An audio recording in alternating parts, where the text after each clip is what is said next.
Well, U-turn happened. I've looked at why it happened also. U-turn happened also fault of our gurus. Fault of our gurus is not just you blame the Westerner who come and digested information, U-turn and run away. U-turn is also because our gurus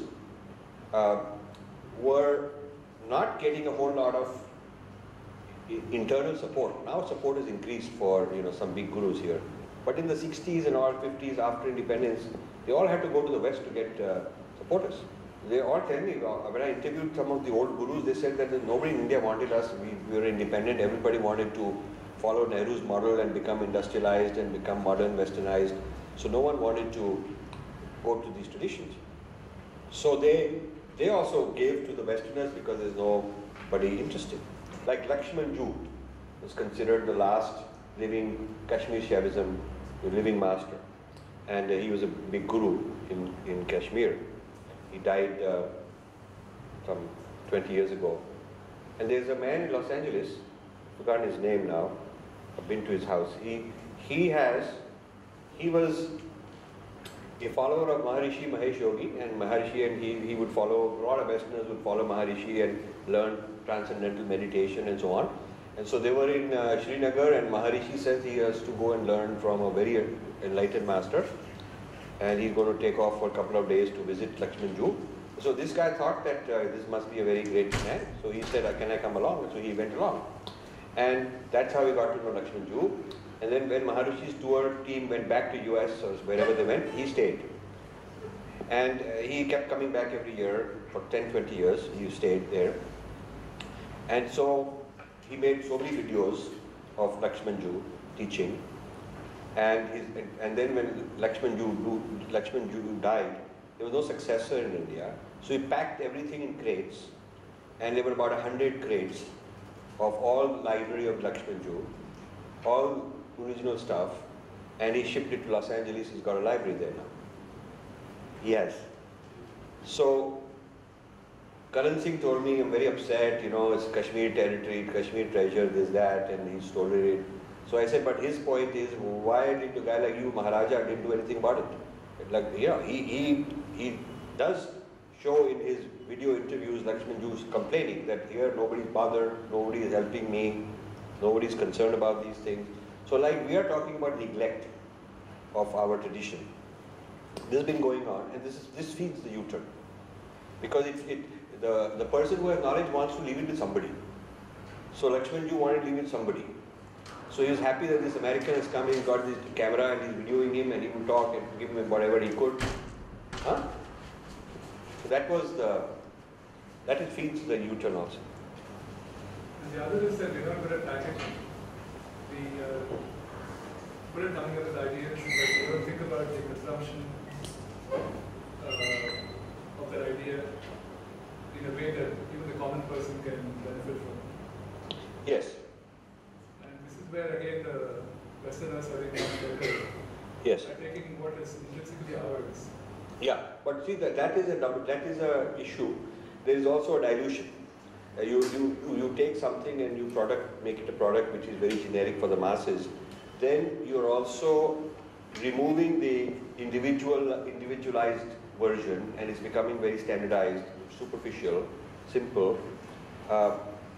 It's a good way to introduce a lot of people. I think there's a market for that, there's genuine need for that. But what is happening is that it is replacing the deeper experience. The deeper experience is substituted with something similar, something simple, because you can watch something on TV and learn in one weekend you can learn to become enlightened and things like that. There are a lot of these weekend enlightenment programs, fashionable. Huh? One weekend. I think to introduce many people, something of that sort may be needed to start with, but then it cannot stop there. Yeah. See, in our tradition, because families were integrated, and this is the role of elders and grandparents, and you did not have husband, wife working and leaving the kids to play, Nintendo and watch TV and all that. So you had a different way of raising children, and so they were raised differently. And so these kind of values could be passed on. But we have gotten into a mode where there's a huge population. It starts with overpopulation. When there's overpopulation, less resources, there's going to be intense competition. When there's intense competition, then the schools are producing people who can compete, get a job. So they're becoming more practical and saying, well, like this morning, the gentleman in charge of management school was saying, I can't justify teaching Sanskrit because the question asked will be, how will he get a job? What is the job market of this? So it's become like that. Also, lack of respect amongst Indians for ideas produced by Indians on Yeah, Indian scholars very rarely quote other Indian scholars. I'm finding that in my work. Second hand, third hand, fourth hand Westerner.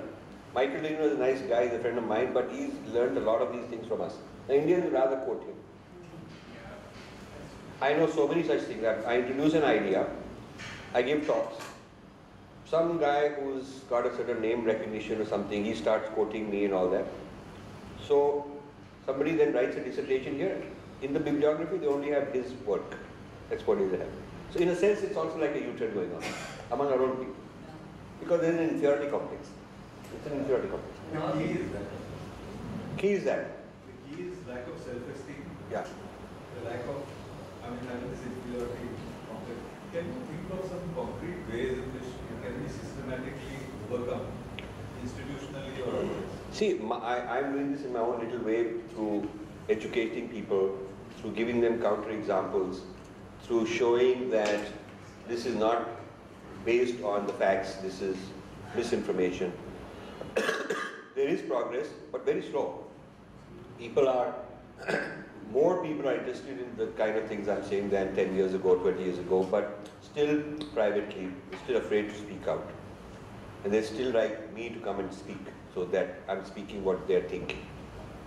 Because they say, I can't say it, you please say it, So that is a colonized fear. We are really colonized, deep way. Is it all